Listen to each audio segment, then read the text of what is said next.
It all started out as a simple New Year's Eve party that ended up being a real disaster. I want to tell you about it, not just to let off steam, but also as a warning to all of you, my friends. This madness happened on New Year's Eve 2020, when after a year full of lockdowns, it was clear that we needed to celebrate the arrival of 2021 in a big way and give the old one a good send-off. But instead of organizing a big party and risking contracting COVID-19, we decided to go camping, to get away from it all in the middle of the forest, where nobody could disturb us, make us sick, and incidentally, fulfill that rebellious impulse to ignore the restrictions. "This place is perfect," I shouted when I saw a clearing in the middle of the forest. But suddenly John, one of my friends, pointed to a nearby cave and said, "I don't know, it doesn't look very safe.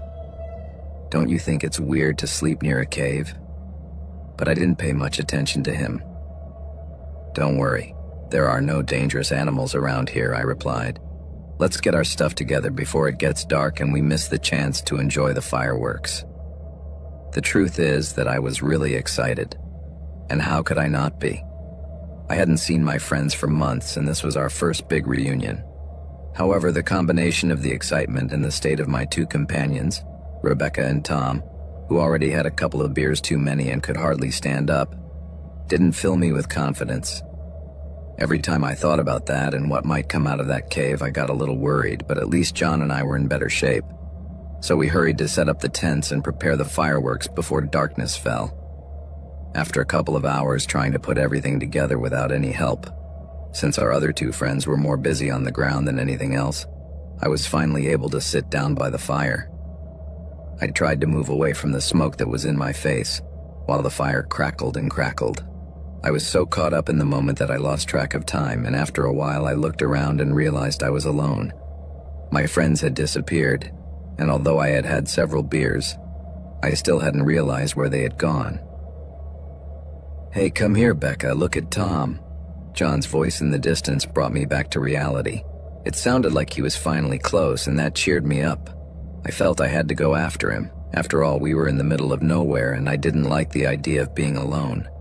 So I got up, still feeling a little dizzy, and started looking for my friends, wondering what was going on. But with every step I took, the anxiety took hold of me more and more. I could hear voices and murmurs in the distance, but it seemed as if they were arguing or something. I had a feeling that something strange was going on, but I had no idea what was coming. Suddenly, a burst of fireworks made me turn my head, and I saw a bright spark fly towards the trees, followed by the accompanying thunder and a fading display of colors. But just when I thought everything was quiet, I heard a heart-rending scream that made my blood run cold. It was Rebecca, calling from somewhere in the darkness. The adrenaline hit me hard, and I ran towards her voice, full of panic. It sounded like something very bad was happening.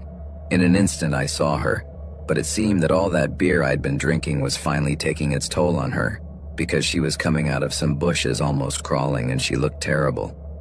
"My God, Becca, what the hell happened here?" I said, taking her by the arms and lifting her off the ground. At first I felt very angry, and I reproached her for having drunk until she was in that state, at the same time as asking her about the others. "It was John, he shot Tom," Becca said with tears in her eyes, leaving me confused. "What do you mean John shot Tom? With what weapon? What are you talking about?" I asked her between anguish, annoyance, and panic while she just shook her head, until finally she said between sobs, "It was with the fireworks. We were joking and smoking a bit of weed, but John suddenly went crazy and started chasing them with the firecrackers, and he shot Tom. He's out of his mind." I couldn't believe what Becca was telling me. I found it hard to believe that they could be stupid enough to do something like that, but then I looked around, and a little further on I saw Tom lying against a tree, his arm and part of his chest burnt and covered in soot. He seemed to be in a state of shock, but the pain was evident on his face. At that moment I grabbed Becca by the arms, shook her, and asked her where John was. She hesitated for a moment, but then, trembling with fear, she managed to mumble, "Behind you." I turned around immediately, and there he was, with that stupid drunken smile that more than one would love to see on a night out. But that made my blood boil. "Hey, Fred, "It's the second round," he said, lighting a match and holding it close to some fireworks he was holding in his hand. It all happened in the blink of an eye. The small flame touched the fuse, and then the rocket slipped through his fingers and shot towards us. It was as if time had stopped. Rebecca and I threw ourselves to the ground at lightning speed, and thanks to that, the fireworks didn't hit us. Instead, they blew up a tree a couple of meters away. The bright colors lit up the whole forest, and I feared they might start a fire. Thinking about that possibility gave me chills, and I knew I had to stop that idiot John before he ended up causing a tragedy. So when I could pull myself together, I ran with all my might to where he was and knocked him to the ground. Once he was there, I started hitting him with all my rage. I couldn't believe that because of him Tom was hurt and poor Becca was on the verge of a nervous breakdown. But as I punched him, his smile didn't disappear. There was something too disturbing about all this, but I couldn't concentrate on that at the time. I was consumed by fury. Finally, John was left lying on the ground, and Becca and I started to drag Tom back. When we reached a safe place, I dragged John, and with Becca we took him and Tom to the car. We laid Tom down in the back seat, while John we put in the trunk, where nothing could happen to him, but he also couldn't do any more stupid things. After that chaotic night, we took a breather until we got to the hospital, and once there, the wait to hear about Tom was agonizing. John, of course, was going to come out unscathed despite his reckless behavior. Days passed, and surprisingly, news arrived that Tom was recovering satisfactorily. I felt relieved, but a concern stayed with me. John and I didn't speak again after that. I knew what we had experienced was an accident, but a doubt remained in my head. That smile of John's, that sparkle in his eyes as he lit fireworks. Was it really just the drink and whatever he'd smoked that made him do what he did? There was always something dark about his attitude, and I wondered if, somehow, it had come to the surface that night. The friendship between Tom and Rebecca remained strong, but I started to keep my distance from John. Sometimes, things are not what they seem, and deep down, I felt that there was something more to that failed New Year's Eve party that I never fully understood.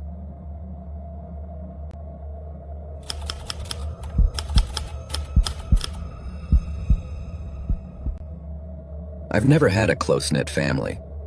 My mother left a long time ago, and my father was always in the shadows of his own madness, in and out of psychiatric hospitals until he decided to end it all. The only relative I have left is my uncle, but I hardly consider myself related to him.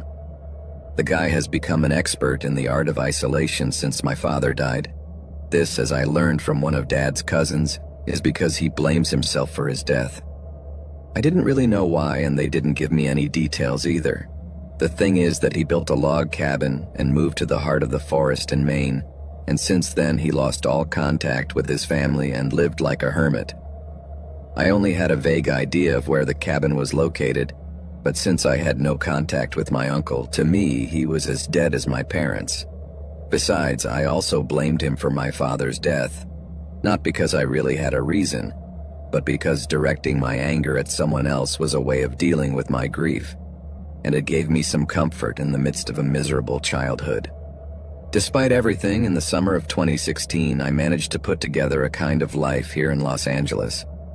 I had a job as a manager in a beer bar, a small but cozy apartment, and I even dared to go out on a couple of dates that, while they didn't work out, at least gave me some distraction. Finally, I thought I was leaving the past behind, and honestly, it felt great. But then a letter arrived that changed everything.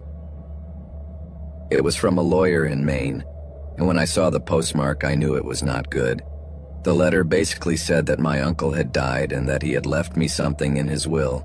To tell the truth, I always thought he had no money, and I was right, but that didn't mean there wasn't something for me. Even so, it bothered me a little to have to go all the way to Augusta to find out, so I called the lawyer's office and, I lied a little and said I was too busy to travel, and I asked him exactly what my uncle had left me. The truth is that the man left me quite intrigued when he told me that he only had a key to a safety deposit box in an Augusta bank. and that his job was to open it with the sole purpose of determining what was inside. The lawyer didn't seem to have any idea what was in the box or what my uncle had left, but one thing was clear: his payment was inside that same box. It all sounded like the plot of a bad movie, but when he assured me he was serious, I started to think there was something more behind this whole story. Part of me didn't want to get involved. I felt like it would only dig up old wounds and problems that I'd worked very hard to leave behind. But on the other hand, if there was money, I wanted to know what it was all about. So I decided to take a couple of days off on a Friday in mid-June and made the long 7.5-hour trip to Augusta, Maine. The trip was quite pleasant. The views were beautiful, but that knot in my stomach wouldn't go away. By the time I finally arrived at the office of the lawyer Richardson, I was on the verge of a panic attack. I had the feeling that what I was about to discover could ruin all the progress I had made in recent years.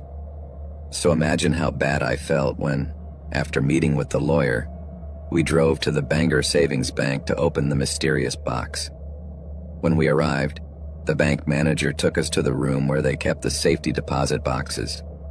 I was overcome with nerves when the man handed me the key to my box, but when I opened it, I only found a pile of banknotes and a letter. For a second, I thought my worst fears were being confirmed. The lawyer would keep the money and I would be left with a pile of family problems. But when the lawyer began to read the letter, his expression changed. It wasn't a long message, nor an apology, nor an explanation. All there was a set of numbers and 2 scribbled words that said, "Burn it all." The lawyer's reaction was one of total bewilderment when he asked me what the numbers meant, and I had no answer. But that was enough for me to do a quick Google search, and I discovered that those numbers pointed to a place in the Basconic Lakes wilderness area. At that moment, I had a strong hunch that this was the location of my uncle's hidden cabin, but I had no idea what he wanted me to burn or why he had trusted me to do it. All this had me very puzzled. It seemed that my uncle had left me a huge puzzle that, for some reason, he wanted me to put together on my own. I didn't know what to do, and the feeling was growing that this could only bring me trouble, but at the same time, something inside me told me that what I had to do was follow the path of that letter. Life sometimes pushes you to deal with the shadows, even if you can barely see the light. So with a stirring inside, I prepared to face what destiny had in store for me. In the space of 10 minutes, I went from wanting to forget about all the darkness around me to having a dark curiosity that consumed me from within. I couldn't stop imagining what my uncle might have been doing in his last years. Perhaps dangerous or morally questionable things. Things like finding dead bodies in the backyard or hostages in the basement went through my mind. If my uncle had left something terrible behind, I wanted to find out. The trip with the lawyer gave me the opportunity to ask him about his death. If he had been sick or something, surely someone would have seen what the place where he lived was like. But he told me that he was admitted to the hospital just a week before his death. He had arranged the safety deposit box months before, so apparently the only person who had been in that log cabin was him. I remember asking his advice, and I will never forget what he said. Sometimes things bury you if you don't bury them first. He was right. I didn't want to get lost in those problems again. I had already been dragged down once before, and there was no way that was going to happen again. I knew the best decision was to go to that cabin, do my uncle one last favor, and burn any horrible truths I might have left behind. So I thought about checking into a nearby motel and leaving first thing in the morning for the coordinates he gave me. The next day, after a sleep that turned out to be ambitious, because I slept very little, I woke up at 2 a.m. and decided that the best thing to do was to look on Google Maps for the quickest route to the cabin. When dawn broke, I was ready to leave. I didn't think I would need anything more than a can of gasoline and a box of matches, so I got those easily, and once I had a strong coffee in my hand, I was ready for the 3-hour trip to the lakes. As I drove, those 2 words from the letter echoed loudly in my head.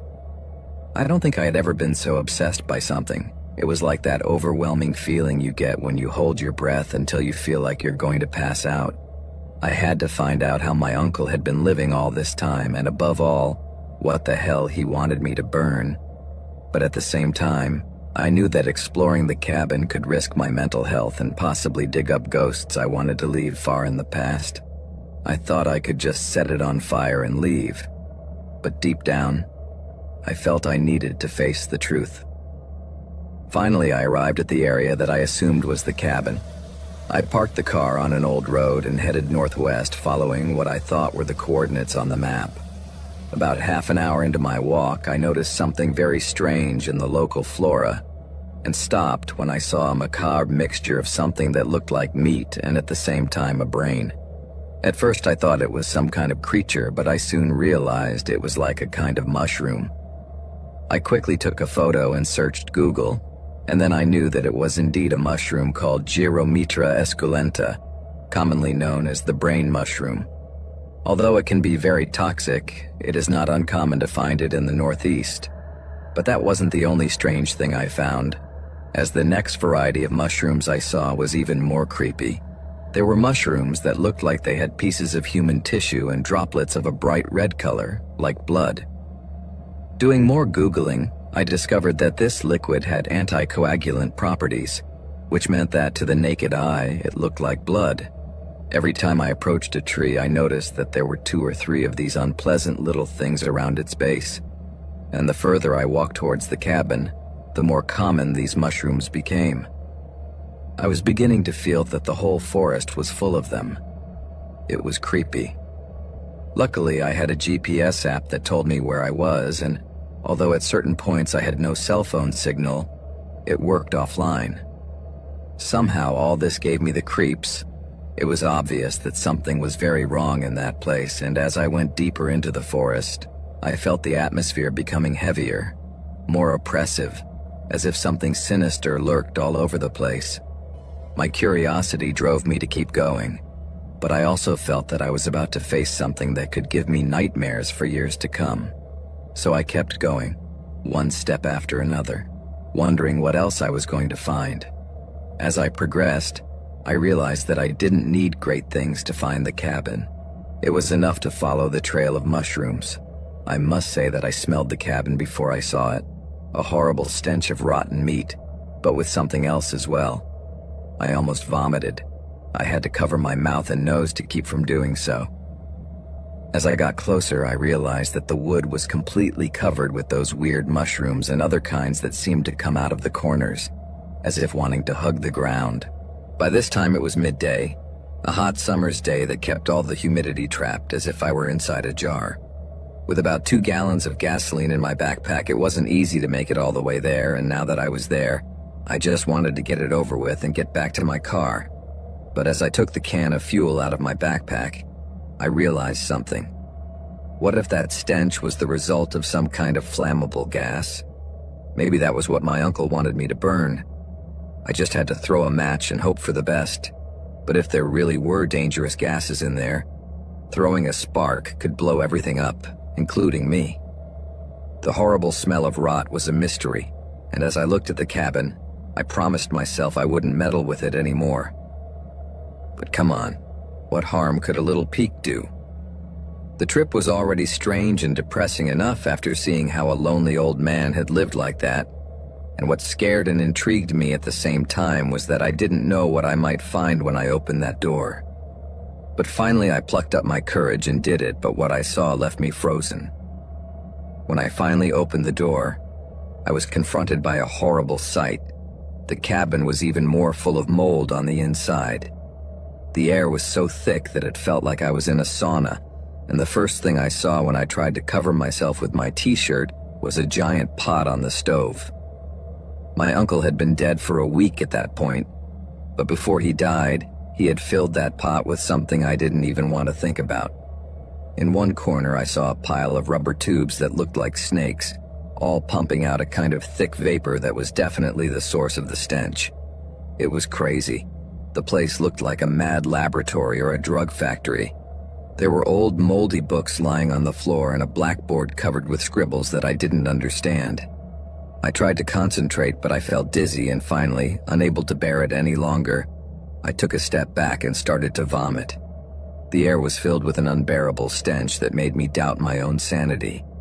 I felt dizzy, and suddenly everything around me seemed distorted, as if the world was stretching and shrinking, and that same sensation was replicated in my body.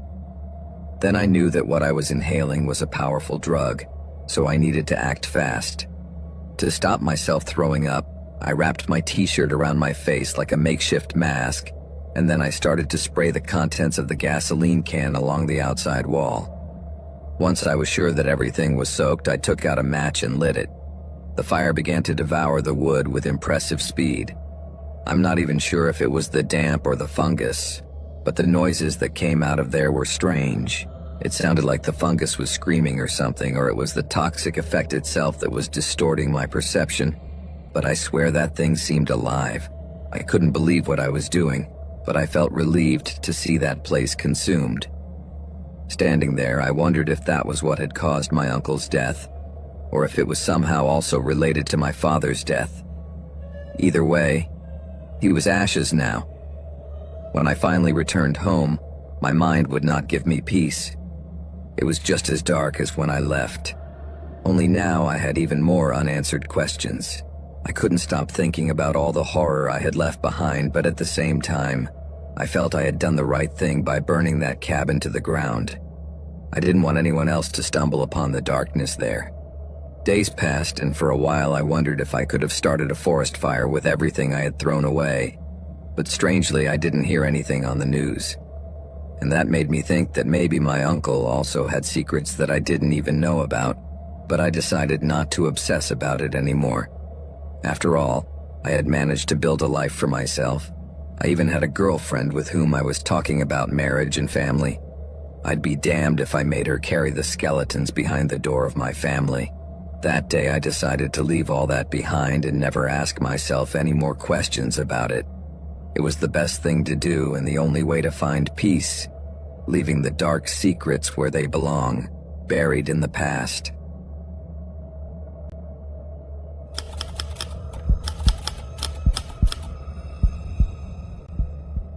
The worst nightmares often begin with the simplest dreams. One minute you're just a normal girl on vacation with your friend, and the next you find yourself in a hell of blood and death. I remember my feet brushing against the branches as I tried to make my way through the mountainous terrain. I could hear my friend's laughter behind me, but things were getting ugly. "Hey, I'm pretty sure we're lost," I shouted as I turned to look at Emma. It was already getting dark and the sun was starting to disappear. "No, I told you we were going to find our way," she replied, puffing. Emma and I had decided to celebrate finally finishing university with an adventure vacation in the Brazilian rainforest. It was her idea because she had always wanted to visit that place. She was obsessed with uncovering the secrets of the Amazon, she said. While we were on the tour, Emma wanted us to take a detour to visit some springs that she had seen on the map and that were in that same area. But our local guide had his reservations, and he had warned us that there were primitive indigenous communities in that area that were not very tourist-friendly. But Emma didn't care. She had always been very daring and determined. "As long as they don't kill us," she muttered jokingly, giving me a little nudge with her elbow. But I didn't find it as funny. That really made me feel uneasy. However, I decided to go along with her in her little folly, unaware that we were about to have the most terrifying experience of our lives. As we advanced to the place indicated on the map, I realized that it was not as close as Emma said, and we had already lost sight of the rest of the group. Although I was concerned about where they were, I was more focused on making sure that Emma didn't get us into trouble, as she had a habit of getting carried away by the excitement and not realizing the dangers. However, as darkness approached and we still hadn't found the springs, I started to get nervous and told her we should go back. "Calm down, Ruth, we're almost there," she said nonchalantly as she jumped over a rock. "Emma, the sun is setting and we didn't bring any torches," I said, trying to convince her to go back, but she was stubborn, so we carried on walking. After about 10 minutes without finding the springs, I simply couldn't go on. I grabbed Emma's hand and stopped her with a jerk. "We should go back. We can't go on like this," I said firmly. She scoffed, rolling her eyes as she went deeper into the forest. I couldn't believe she was so unconcerned about the danger. "Come on, don't be so dramatic. "Everything will be fine," she said as she leaned against a tree. But she couldn't finish the sentence because out of nowhere, a net emerged from the ground and caught her. Emma screamed in terror as she was lifted into the air, and I barely had time to react. "I'll help you," I shouted, reaching out to her, but in the blink of an eye, I felt something surround me, and before I knew it, I was trapped too. I screamed at the top of my voice, but my screams were lost in the silence of the forest. Now we were terrified, with the sun going down and trapped in a net hanging in the air. We screamed desperately for help for at least a couple of hours, but it was as if no one heard us. And meanwhile, we watched in horror as darkness began to envelop everything. Suddenly, the rustling of leaves made me look ahead, and that's when I saw a figure appear in front of us. He was a man in a loincloth with red face paint. At that moment, I felt terror run through my body, and I opened my mouth to scream, but before I could make a sound, he pulled out some kind of gun and pointed it directly at my forehead. My heart was beating a mile a minute, and before I could think what was happening, darkness enveloped me. Black spots clouded my vision, and as he fired another dart, everything faded away. When I woke up, I heard terrifying screams around me, and the heat of a fire was burning my skin. I had a horrible headache. But I opened my eyes and tried to understand where I was, but I felt too dazed and disoriented. I looked around and saw that I was in a kind of bamboo cage, and in front of me was a group of people chanting a strange song. My mind was racing as I tried to process what was happening. What the hell is going on? I asked myself, but there were no answers. The reality was terrifying and confusing, and panic was starting to take control. A group of men and women were dancing around a fire. Then I looked around in panic, and there was Emma, unconscious in a corner of the cage. I crawled over to her and shook her gently to wake her up, but my chest jumped as I realized that her neck was broken and her blood was dripping down and soaking the floor. Tears began to fall from my eyes as I realized that she was no longer alive, and I thought about how these people had brought us here, to what seemed like a macabre ritual. Suddenly, I heard a voice from the corner of the cage. It seemed to be calling me, and as the deafening screams echoed in my ears, I saw the men move away from the fire. I froze as I saw that one of them had a large bone through his nose, and then that same man turned towards me with a sinister smile. I could see a man being dragged out of his cell, and I noticed a stone slab by the fire, the place where they were taking him. At that moment, I felt horror paralyze me as the man was lifted up and tied to the slab. He struggled desperately, but they soon put a cloth in his mouth to silence his screams. Then the man who had looked at me before, I assumed he was the leader, approached with a machete in his hand, climbed on top of the captive and, with a brutal movement, cut his wrists. My heart stopped. The man began to writhe in pain, his screams choking in the cloth held over his mouth. Blood flowed uncontrollably from his wounds, staining the ground, while the rest sang a tribal melody in unison.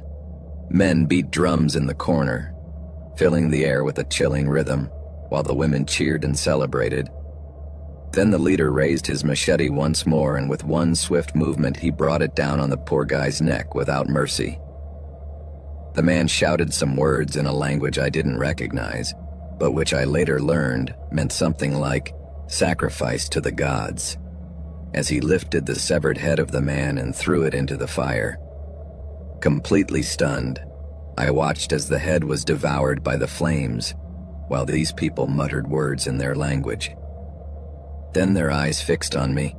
I pressed myself against the back of the cell, but there was nowhere to go. The door opened, and two men came in, pulling me out. Now all eyes were on me as they dragged me towards the slab.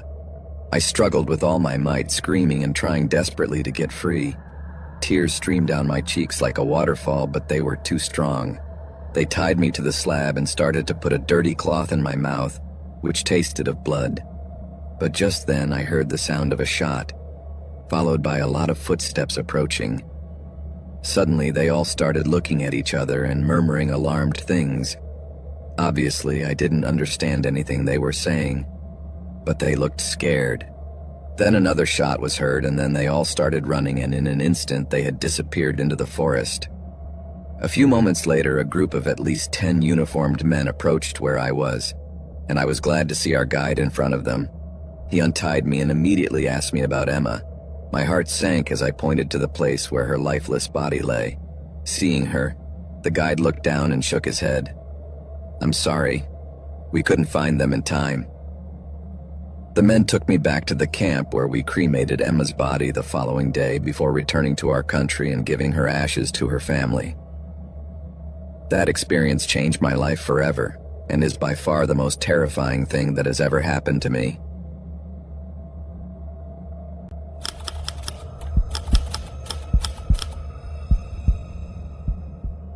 About 5 years ago, when I was 16, I lived in a wooded area in western Pennsylvania. One night, I was at home with my younger brother while my mom was at a party with her friends. I was in the kitchen making dinner when I suddenly heard a knock on the porch, but it wasn't a normal knock. It was more like someone was outside waiting for me to open the door. It was like a loud tapping on one of the windows, so I stood there looking intently. From the kitchen, I could see the front door and one of the front windows. All the lights on the ground floor were on, and outside, as it was very dark, I could only see the reflection of the room. I waited a moment to see what would happen, but as it didn't sound again, I shrugged and decided to go back to the stove. However, after about 5 minutes, when I had already forgotten the noise, I heard it again. This time it was coming from the window at the other end of the house. "Mark!" I shouted, thinking it would be my brother, but there was no answer. So I went to the front of the house and looked outside, pressing my hands against my face to see better, but I didn't see anything unusual. It was then that I heard my brother's footsteps coming down the stairs. "Did you just hear something outside?" he asked. I raised a finger, signaling that we needed silence, and just then we heard noises on the wooden floor of the porch, right next to the dining room. "There's someone out there," I whispered, more annoyed than scared. At that moment, we should have closed all the doors and called the police, but I was a stubborn kid. I was furious that someone was bothering us. I remember my brother mentioning that maybe the person was just a distraction, but I was already heading for the gun cabinet. I grew up with guns and knew how to use them well thanks to my father. I quickly took a 9mm out of the drawer, loaded it, and said to my brother, "I'm going to scare him. Close the front door behind me." And before he could argue, I opened the door and went out onto the porch, pistol in hand. At that moment, my brother turned on the outside lights, and there he was, about 2 or 3 meters from me, a thin, sickly-looking guy. He was wearing a hooded sweatshirt and had icy blue eyes. He had been about to step onto the porch, but when he saw me, he turned and ran away as if the devil himself were chasing him. I ran a few meters after him before stopping, pointing the gun at the air. "Stop right there!" I shouted as I pulled the trigger and fired a shot. I waited for him to vanish into the trees before turning and looking towards the house with my heart racing. I'm not exaggerating when I say that, for a moment, my heart stopped. I could feel a wave of cold running through my veins and that hectic beat in my chest as I tried to calm down. There they were, at least 8 guys around my porch, and more scattered around the yard. Most of them were men, but there were at least a couple of women, and they were all wearing dark jackets and hooded sweatshirts, looking to be in their early 20s. Nobody spoke. They just stared at me fixedly, hands in their pockets, and I had no idea if any of them were carrying a weapon. Suddenly, as if part of a strange game, they dispersed. Some jogged away, but most simply walked in different directions towards the forest. For a moment, I didn't even remember that I still had the gun in my hand, and it was only when I put my hands to my face and felt the weight of the gun that I ran to the front door, banging on it until my brother finally let me in. I didn't even know how to explain what had happened. I had fired a shot into the air and none of those guys made a sound. If they had been drunk or joking, they would have at least laughed or apologized, but no. They all looked at me as if I had ruined their surprise, more disappointed than scared, as if their attack had failed. They simply turned around and left. At that moment, my brother turned on all the lights in the house and called the police. To their credit, they arrived in about 10 minutes and began to search the entire place. There were footprints everywhere, and they asked us a lot of times if we had had a party, but I explained that more than a dozen people were hanging around our house in the dark. However, the cops didn't seem to take it seriously.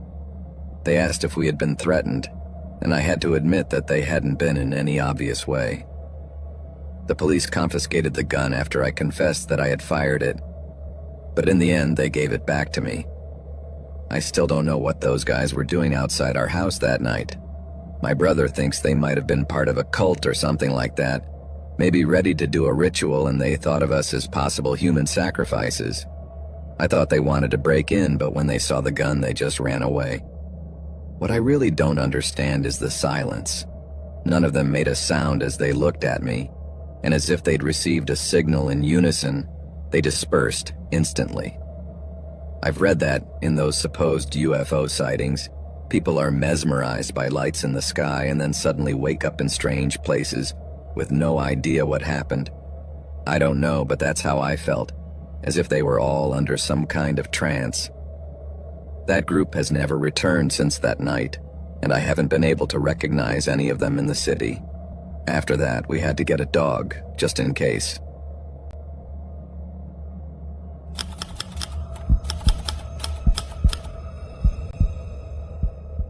I remember as if it were yesterday the day my parents told me we were moving to another state. I was 10 years old and couldn't imagine what awaited me. When we arrived, my parents had chosen a rather strange house that had been built between the 50s and 60s. The house had a strange shape. It was an unusual place in the shape of a large T-shirt, and the master bedroom was the large central stem. My room was on the far left, and there were 2 living rooms separated by the kitchen. The main entrance to the house was through a beautiful stained glass window that occupied the entire wall, and that same wall covered part of my parents' room. But what really caught my attention was that there was a hidden path in the gap of the T-shirt, and I couldn't stop thinking about it.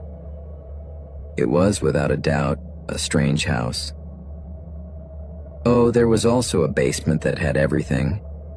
There was a room for a freezer, an office, and a crawl space that was really disturbing. Just thinking about it gave me chills. The latter led to a huge cavern full of piles of earth and darkness. It seemed to have no end.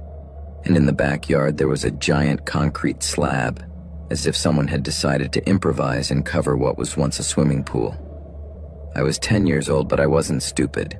I knew that house wasn't for children, and the strange thing was that if I shouted from my room, nobody could hear me on the other side of the house. The first night in our new house, I hated it, because for me it was hell.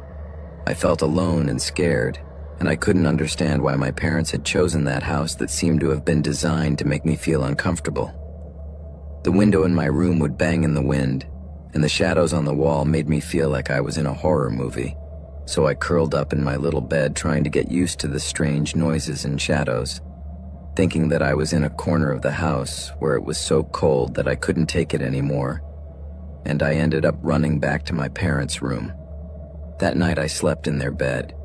After a couple of nights like that, my parents decided it was time for me to sleep in my own room, so they gave me a little stuffed dog that I called Sherlock. It was a little creepy to think about what might be in the awful basement. So of course I ended up coming out terrified and curling up between the legs of my parents, who were fed up. Finally, my mom said, "Enough," and let me sleep in a big chair by the basement door, which also led to the back door. I agreed to sleep in the chair because I had never been allowed to before, and it was the closest way to be next to my parents without disturbing them.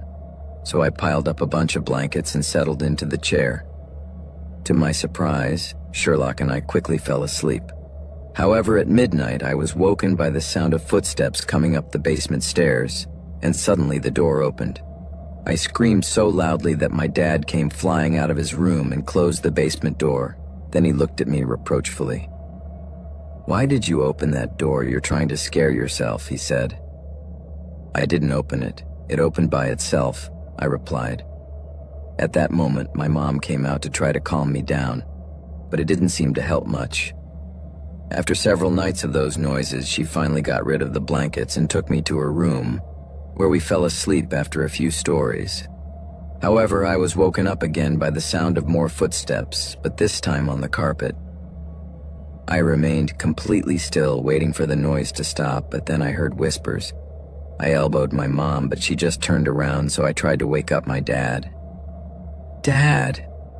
I whispered insistently in his ear. At that moment, my heart was beating a mile a minute, and it was then that I heard someone whisper my name from the darkness. "No!" I shouted loudly and crushed poor Sherlock against me, but neither of my parents moved. I felt something trying to grab my foot through the blanket, and this time I screamed so loudly that my throat burned. However, my parents were still motionless, breathing softly and calmly. At one point, I simply stopped screaming, listening more closely to the footsteps coming towards me. I tried not to make any kind of noise while my body trembled and my heart sounded like a drum in my ears.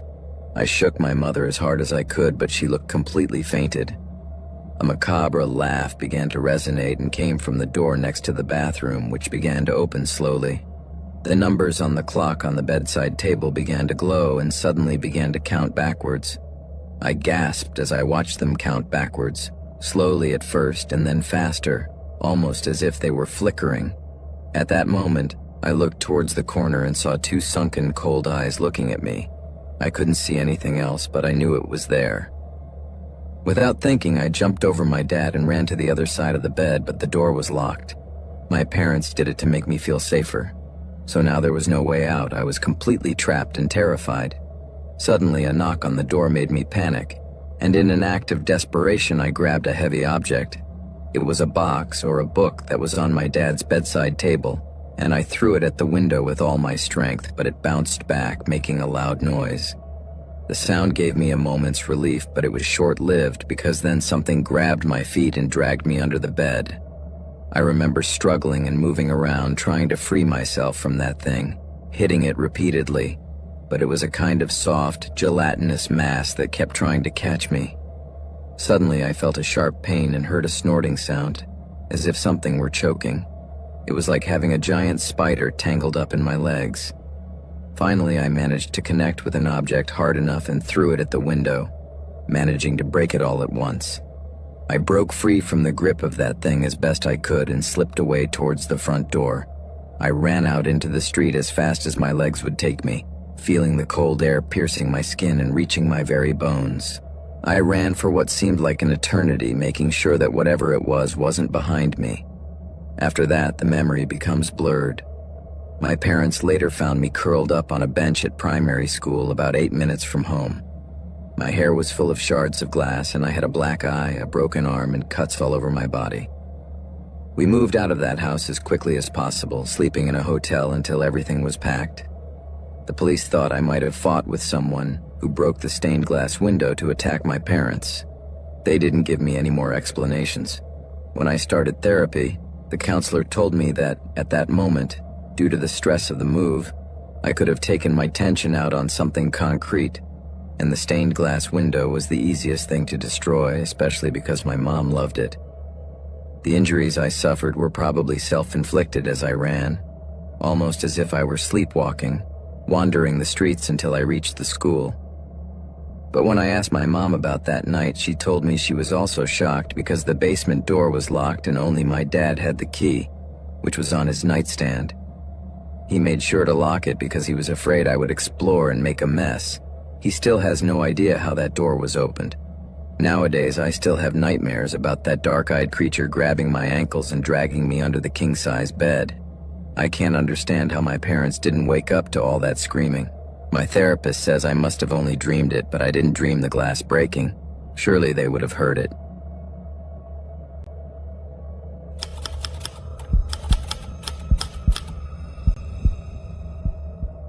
I remember that day my brother Gabriel and our cousins Victor and Carla decided to go on an epic hike through the forest behind our house. We had been there 1,000 times when we were younger, but this time we wanted to go a little deeper than ever before. So we prepared well, taking canned food, drinks, flashlights for the night, first aid backpacks, etc. Everything we needed because we planned to be out for several hours, maybe even having to camp. I did a good job of trying to mark the route using a map and compass. Of course, we weren't the smartest, 4 young kids aged 15 to 17 ready to venture so deep into the forest. I was the oldest, so I carried the compass and most of the supplies, such as the tents and the water. My brother Gabriel carried the first aid kit and the flashlights, while my cousins, Victor and Carla, shared the food between them. My cousin also carried a flare gun, which only had one shot, but we thought it would be enough. We walked almost all day without problems, enjoying the fresh air and the freedom. The sun was shining and the trees provided us with shade. After a while, we saw something in the distance, something sticking out from the trees. We got closer, and it turned out to be an old tower probably used to detect forest fires, which had been abandoned for years. Seeing it, we decided it was the perfect place to set up our camp. The sun was beginning to set when we arrived, and the tower must have been about 20 meters high, but there was something strange about it. It was a bit creepy. It didn't seem like a very safe place, and yet we still decided to stay there. We debated whether or not we should climb it. Carla and I wanted to reach the top, while Gabriel and Victor were not so sure because of the deterioration of the staircase, which was a slippery and unsafe path that went around in circles without any support. Finally, we decided we had to try. Carla and I started to climb cautiously, putting one foot in front of the other. But when I was halfway up, suddenly one of the planks broke and my leg sank into the wood. I screamed as I twisted, and luckily managed to pull my injured leg out and sat down carefully on the stairs. Gabriel and Victor heard my screams and started to climb the tower while Carla tried to back down. It wasn't exactly our best move, but we were panicking. When Gabriel arrived first, he stopped suddenly and pointed to a nearby tree. "Hey, look at that." We looked and saw someone standing by a tree just watching us. We couldn't tell if it was a man or a woman, but the figure was extremely thin, with an excessive amount of gray hair, dressed in torn clothes that looked like they were taken from a garbage dumpster. It was just standing there, not moving, as if it were waiting for something. We were paralyzed, our hearts beating faster and faster, not knowing what to do while that thing stared at us. Then suddenly, it started to approach the stairs, and that was the last straw. We all screamed in terror and ran like crazy upwards. I got about 2/3 of the way up and looked back. The figure was checking our backpacks at the bottom of the stairs. "Run!" I shouted as adrenaline coursed through my veins. We all rushed to try to open the trapdoor at the top of the stairs. The figure looked at me and shouted something that I couldn't understand. I don't know if it was because everyone was making so much noise above me or because the stranger didn't speak English. Her voice was very high-pitched, so I assumed she was a woman. I took out my pocket knife and stood there waiting to see if she would come towards us.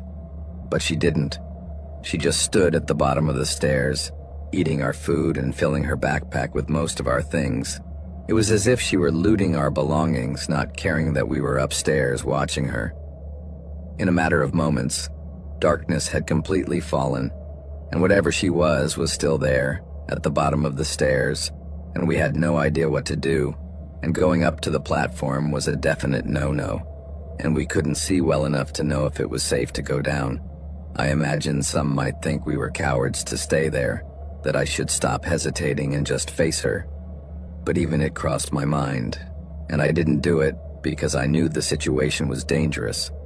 Without flashlights and with my injured leg, I didn't want to risk running into an armed madwoman.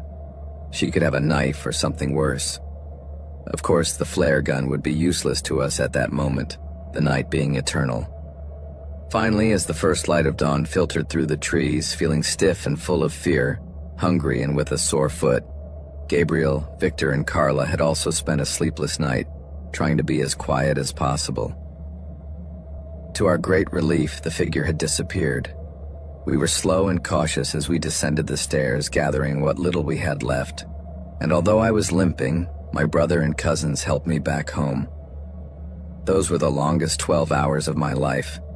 From the moment I hurt my leg until I finally got home and threw myself on the sofa to take off my boots and get some rest. I still had no idea who that creepy figure was, who had been with us all night. Most likely just a homeless person hiding in the woods for some reason. We tried to find out why the trapdoor wouldn't open, and Victor suggested that maybe someone had locked it from above. But honestly, we didn't know how that was possible. As horrible as the whole experience was, we all got back more or less okay in the end, except for me with my sprained ankle. It didn't occur to me until much later that maybe my injury was what saved us. If we had decided to camp on the ground that night and gone to sleep, what if the figure had crept into our camp while we were off guard? The situation could have been much more terrifying. I shudder just thinking about it.